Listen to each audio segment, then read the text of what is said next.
और आज दिल्ली में बीजेपी राष्ट्रीय कार्यकारिणी की कल बैठक हुई थी और इस बैठक में 342 नेता शामिल हुए। लेकिन सबसे ज्यादा जिस नेता की चर्चा हुई है वो है उत्तर प्रदेश के सीएम योगी आदित्यनाथ। बीजेपी के इकलौते सीएम दिल्ली पहुंचे और सिर्फ पहुंचे ही नहीं बल्कि पीएम मोदी और अमित शाह की मौजूदगी में राजनीतिक प्रस्ताव भी उन्होंने रखा। और सूत्रों के मुताबिक बैठक में सबसे ज्यादा चर्चा उत्तर प्रदेश को लेकर हुई है। इस बैठक में कई बातें भी सामने आई, लेकिन सबसे बड़ी बात कि सीएम योगी को लेकर कंफ्यूजन दूर करना सामने रही।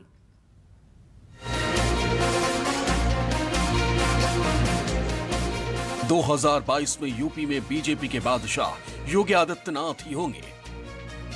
इसकी तस्वीर आज दिल्ली में साफ हो गई। वैसे तो बीजेपी की कार्यकारिणी की बैठक दिल्ली में थी, लेकिन सूत्रों के मुताबिक सबसे ज्यादा मंथन उत्तर प्रदेश पर हुआ।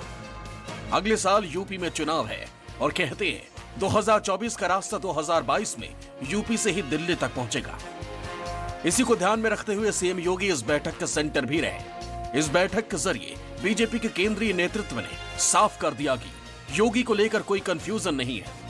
योगी की अगुवाई में ही चुनाव होगा। राष्ट्रीय कार्यकारिणी की बैठक पर राजनीतिक प्रस्ताव सीएम योगी ने ही रखा। यूपी के मुख्यमंत्री जी को क्यों प्रस्ताव सामने रखने के लिए बुलाया गया? क्यों नहीं? वो पार्टी के वरिष्ठ नेता है, बहुत सबसे बड़ा देश में वो चला रहे हैं सरकार, और ये कोरोना के समय में भी उनके हर एक स्टेप आपको मालूम है। वो चाहे वो माइग्रेंट वर्कर हो, चाहे गांवों में रोजगार पैदा करने के लिए उनका कोशिश हो, और अभी भी उसके बाद जो एम्प्लॉयमेंट के लिए वो उनके तरफ से काम हो रही है, ये इन सभी विषयों को मन में रखते हुए पार्टी के एक कार्यकर्ता पार्लियामेंट में बहुत सालों से है, इसीलिए क्यों नहीं बुलाएं? जरूर बुलाएं। इस बैठक में दिल्ली पहुंचने वाले बीजेपी के सीएम के लिस्ट से इकलौते योगी आदित्यनाथ थे। बाकी सीएम वीडियो कॉन्फ्रेंसिंग के जरिए जुड़े। हालांकि अगले साल जिन 5 राज्यों में चुनाव हैं, उनमें 4 राज्यों में बीजेपी के सीएम हैं, गोवा, उत्तराखंड, हिमाचल और उत्तर प्रदेश। लेकिन इनमें से 3 राज्यों के सीएम दिल्ली नहीं आए। इतना ही नहीं, बल्कि यूपी के दूसरे बड़े नेता जिसमें स्वतंत्र देव सिंह भी शामिल हैं, लखनऊ से ही बैठकर दिल्ली बैठक की जानकारी दी। आने वाला समय 2022 जैसे 2014 की सफलता मिली है, 2017, 2019, उसी तरह 2022 का भी ऐतिहासिक जीत कार्यकर्ताओं के बदौलत हम करेंगे और उन्हीं के दम पर करेंगे। आदरणीय योगी जी का नेतृत्व, उनकी ईमानदारी, उनका विकास और आदरणीय मोदी जी के नेतृत्व में, सूझबूझ में दमदार सरकार के आधार पर हम लोग आगे बढ़ेंगे। जिस प्रकार से माननीय मुख्यमंत्री जी के द्वारा पूरे उत्तर प्रदेश के जो कार्य हैं वो मुख्यमंत्री जी के नेतृत्व में सबके सामने है और उसको उन्होंने प्रस्तुत भी किया। काफी तारीफ और मुख्यमंत्री जी का जो यहाँ से किए गए कार्यों का जो विवरण है, मैं समझता हूँ आज तक की जो विकास की पिछली सरकारें जो विपक्ष की रही हैं उनसे कई गुना ज़्यादा है। और यही एक संतोषजनक बात है कि जन जन तक उत्तर प्रदेश में विकास पहुँचा है। और जो केंद्र सरकार की योजनाएं हैं और प्रदेश सरकार की योजनाओं का जो अद्भुत समन्वय है, वो किसी भी राज्य के जो केंद्र और प्रदेश की सरकारें हैं उनमें जो बेहतर समन्वय हो सकता है वो उत्तर प्रदेश में है। स्वतंत्र देव सिंह यूपी बीजेपी के अध्यक्ष हैं, वो भी दिल्ली नहीं आए। संकेत साफ है कि दिल्ली में योगी की मौजूदगी बताती है कि उनको लेकर जो सवाल उठ रहे हैं वो सभी बेमानी है। हालांकि बैठक से कई दिन पहले उत्तर प्रदेश के दौरे पर गए पीएम मोदी और अमित शाह योगी की तारीफ कर ये बता चुके हैं कि योगी ही 2022 में बीजेपी के सरदार होंगे। जनता पार्टी ही नरेंद्र मोदी जी के नेतृत्व में और योगी आदित्यनाथ के नेतृत्व में उत्तर प्रदेश के 22 करोड़ लोगों का सब विकास करने का वादा रखती है। सब विकास आज योगी जी खुद कड़ी मेहनत कर रहे हैं। आज यूपी में कानून का राज है। यूपी में सरकार आज भ्रष्टाचार और भाई भतीजावाद से नहीं, विकासवाद से चल रही है। माफिया राज और आतंकवाद जो कभी बेकाबू हो रहे थे, उन पर अब कानून का शिकंजा है। बहनों बेटियों की सुरक्षा को लेकर मां बाप हमेशा जिस तरह डर और आशंकाओं में जीते थे, वो स्थिति भी बदली है।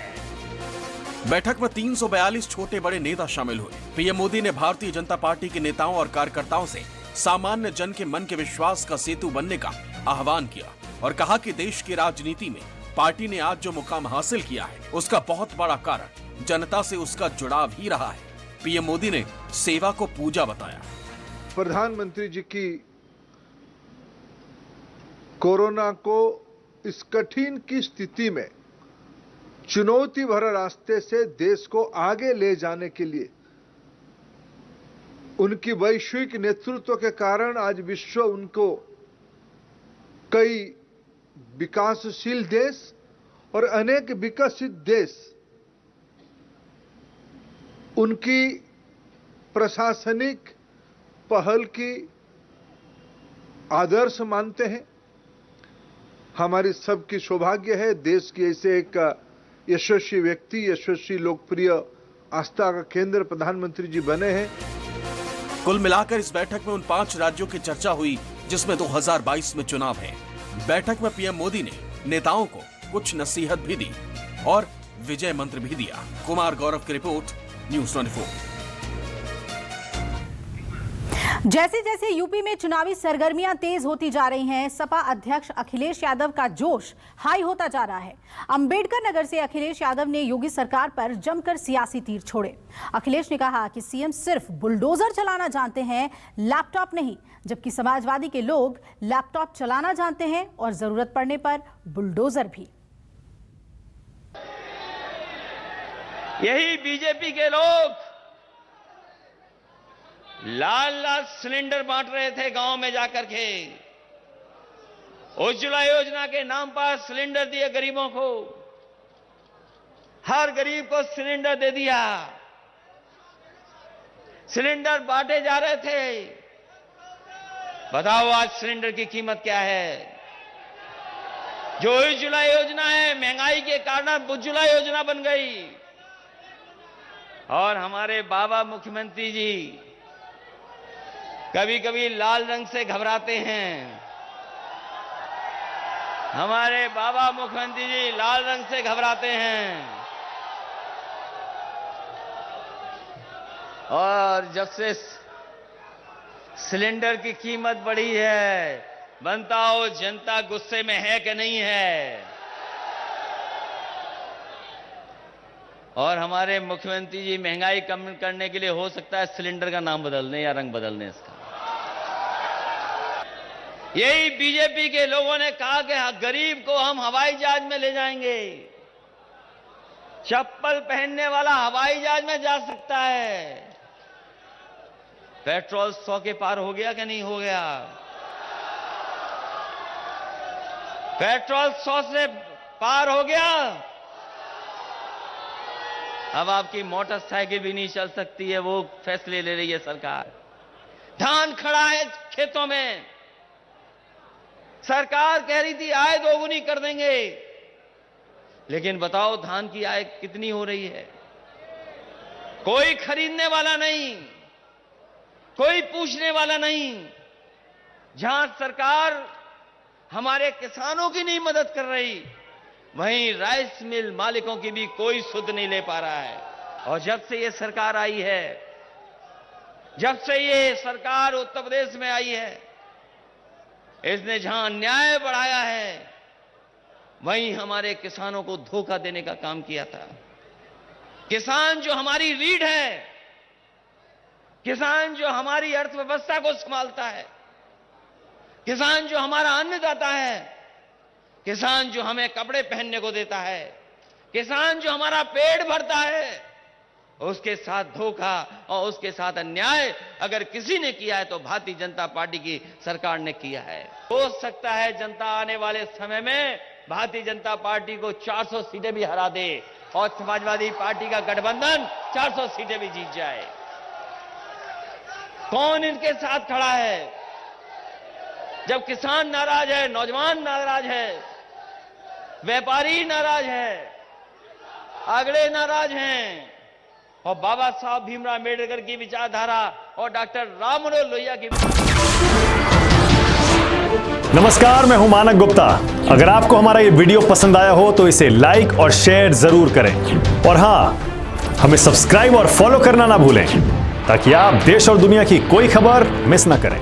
तो जुड़े रहिए हमारे साथ और देखते रहिए न्यूज़ 24।